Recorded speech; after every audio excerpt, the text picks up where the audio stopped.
சர்க்குருவே சரணம். நம்மளுடைய எல்லா பிரச்சனையும் தீர்த்து வைக்கிற பகவானன், நம்ம எதுக்காக போயிருக்கோம் அப்படிங்கிறத முன்கூட்டியே தெரிஞ்சிடும் சாமிக்கு. அப்படியாப்பட்ட கடவுளையே கடத்துறதுக்கு கேரளாலேருந்து ஒரு கும்பல் வந்துச்சு. அது பெரிய விஷயம். அதாவது நம்ம பகவான் வந்து இவ்வளோ பெரிய கடவுள் அப்படின்னு அவங்க கேரளாக்காரவங்களில் சிலர் தெரிஞ்சுக்கிட்டாங்க. சாமியை அப்படியே கேரளாவுக்கே கூட்டி கொண்டு போயிடலாம் அப்போன்னு ஒரு பிளான் பண்ணி ஒரு கும்பல் வந்து உட்காந்துருக்குது. அவங்க என்ன பண்ணியிருக்காங்க, அப்படியே மந்திரம் என்னமோ அது எலுமிச்சம்பழம்லாம் வச்சுக்கிச்சு சாமி கட்டில் உட்காந்துருக்காங்க. அவங்க தூரத்தில் கொஞ்சம் தூரம் தள்ளி உட்காந்து என்னமோ பண்ணிக்கிட்டு இருந்திருக்காங்க. சாமி அமைதியாக இருந்திருக்காரு. கிட்டத்தட்ட ஒரு 1 மணி நேரத்துக்கு மேலே அவங்க ஏதோ என்னென்னமோ செஞ்சு பண்ணி ஒரு ஃபினிஷிங் ஸ்டேஜ் வந்துச்சு போல். அந்த நேரத்தில் என்ன பண்ணாங்க, சாமி கட்டில் விட்டு எழுந்திரிச்சு கருவேல முள் வெட்டி போட்டிருந்தாங்க.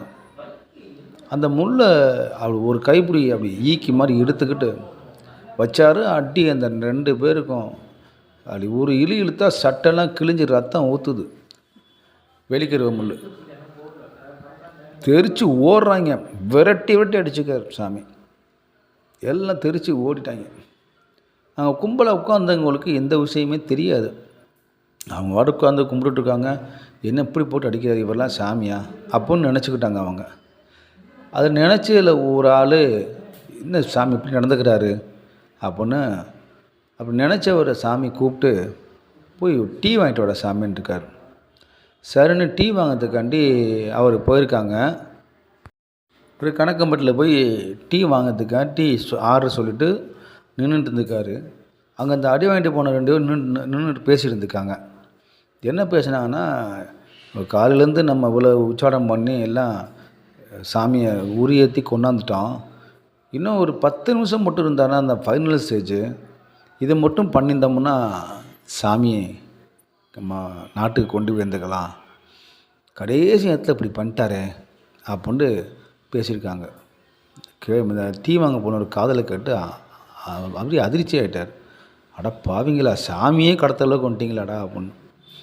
உலகத்தில் என்ன நடக்குதுங்கிறத தெரிஞ்சுக்காமல் நம்ம சாமியை தப்பாக திட்டிவிட்டோமே அப்படின்ட்டு நினச்சிட்டு டீ வாங்கிட்டு நேராக சாமிகிட்ட கொண்டு வந்து ஆற்றி சாமி கொடுத்துருக்காரு. சாமி கேட்டாராம், என்னடா டீ வாங்கிட்டியா அப்படின்னு. வாங்கிட்டு சாமி. எல்லாத்தையும் கேட்டியா அப்படின்னாரு. ஆமாம் சாமி. உட்காரு போ அப்படின்னாராம். எதுக்கு சொல்கிறேன்னா, நம்மளுடைய பார்வைக்கு சாமி தப்பு பண்ணுறாங்கன்னு நம்ம நினச்சிக்கிடுவோம் தப்பா. ஆனால் அது கிடையாது. அங்கே விஷயம் வேறு மாதிரி இருக்கும். அங்கே உட்கார்ந்தவங்க எல்லாருமே அதுக்கப்புறம் அந்த தகவலை தெரிஞ்சுக்கிட்டாங்க. கடவுளுக்கு கூட சேஃப்டி கிடையாது. மக்களுக்காக மக்களுடைய குறையை தீர்க்கறதுக்காகத்தான் அவங்க பூமிக்கு வந்திருக்காங்க. அந்த கடவுளையே நம்ம இடத்த கொண்டு போக நினைக்கிற மனுஷன் என்ன மனுஷன் பாருங்கள். இப்படிலாம் மனுஷங்க இருக்கிறாங்க. மந்திர தந்திரத்தில் மாங்காய் காய்க்கும், என்ன வேணாலும் பண்ணிடலாம். அதெல்லாம் எங்கள் பகவான்கிட்ட நடக்காது.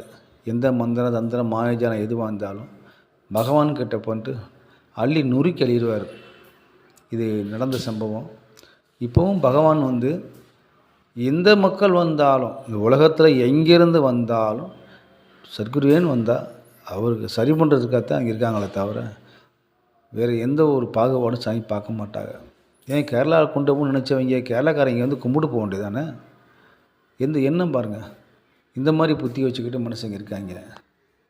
பகவான் வந்து அதுக்கப்புறம் அந்த வந்து போனவங்க இந்த பக்கத்துக்கு திரும்பி கூட பார்க்கல, ஓடியே விட்டாங்க. அடி வெளுத்தெடுத்துட்டு அந்த அளவுக்கு